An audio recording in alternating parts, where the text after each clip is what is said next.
Welcome everyone to Midwest Tree ID. On this channel, it is my mission to help you learn an abundance of trees that grow right here in the Midwest, and some key features on how to identify them. There's just one thing to clarify before we begin. We're not going to be throwing hatred or ridiculing any of the species that we're going to be talking about. But we do, however, want to encourage thoughtful conversation in the comments about personal experiences and things like that. Please try to remember that everything has value and that we are here to enjoy nature and everything it has to offer. So without anything else, let's jump right in. Hey, thanks for joining me, everyone. Today we are at my parents' in Bloomington, Illinois, and we are talking about Stypnolobium japonicum. It used to be called Sophora japonicum, but they changed the genus a few years ago. So it is Stypnolobium now, but this is the Japanese pagoda tree. Some also refer to it as the scholar tree. I don't really know why. Probably because it is a really smart choice for a landscape. So the Japanese pagoda tree is going to be is going to have these pinnate compound leaves with these rather small leaflets. Leaflets are going to be about about a half an inch to an inch and a half long, and they're going to be kind of ovate. So they're just going to be kind of like that. You can see something's been chewing on it, but that's okay. And so they're typically, they're going to just be pretty nice and light green like that. And the branches on these, if you can kind of see, are also going to be rather green for about 3 or 4 years before they really start to turn brown. That's a pretty big distinction between the Japanese pagoda tree and the black locust, because their leaves and leaflets are going to be very, very similar. But yeah, black locust, 9 times out of 10, the branches are going to be brown after the first season. You know, the Japanese pagoda tree is not going to do that. It's going to be green for many years. Even some of this old growth on here is still green. And then, you know, that's probably a, 4-year-old branch right there. So it's going to be green for many years before it starts to turn brown. And then now we're going to go ahead and take a look at the bark, and then we'll take a look at the habit. So the bark on Japanese pagoda tree, the old bark anyway, is going to be pretty brown, and it's going to be relatively smooth with these kind of flat scales. As it gets a little bit more mature, it might have some fissures, but this is pretty typical here for them to be fairly kind of almost scaly rather than fishery or have the big long streaks in them.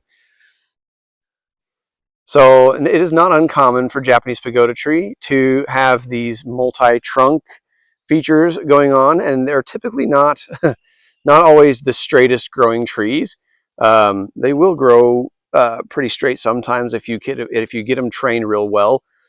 This one, we tried to train it, but it kind of did its own thing. With the wind we get out here, it's impossible to keep things, almost anything, growing perfectly straight, as you can kind of see from our ginkgo over there. And from here, it's really difficult to see the flowers, although I'm going to try my hardest to zoom in on a couple. There's a couple up there that are still going. Most of the flowers on this are spent. This is the first year that it has flowered, so they're not as constant as they normally will be in later years. But there are still numerous large bees up in what remains of those flowers right now. So there's clearly still something going on up there. So we will do another part for this video to showcase what the seed pods look like. Now that I'm back over here, I can actually hear some large bees buzzing around up there in the remaining flowers. But one of the nice features about the flowers on this tree is that a butterfly just about attacked me, is that the flowers kind of weep down, and they're very fragrant, and they're white. So very similar to black locust also in that case, except for the fact that they bloom pretty much through July and portions of August. So they're another late flowering tree. Really, again, not a lot else in trees that are flowering right now. So Japanese pagoda tree is another one of those trees that is filling what we call the nectar gap. It's a stretch of time throughout the mid to late summer where there are no native trees flowering. And Japanese pagoda tree is one of our later flowering non-native trees that are helping to fill that gap. Because our pollinators still have to do something during this time of year. Japanese pagoda tree is native, obviously, to Asia. It is actually native to China, not so much Japan. So I don't know how to necessarily explain that one away, but yeah. And they are not grown overly frequently here in the Midwest, although they really are an excellent option throughout most of the Midwest. They don't really self-seed regularly like some of the other trees that we've talked about, but they are a nice broad tree. They're fairly fast growing, and they have a really nice flowers. So they can be a really, really nice option for many landscapes across the Midwest and anywhere in their growing zones, really. Um, so, uh, yeah, I think that's pretty much going to wrap it up for the Japanese pagoda tree. Thanks for joining me, and we will see you guys next time.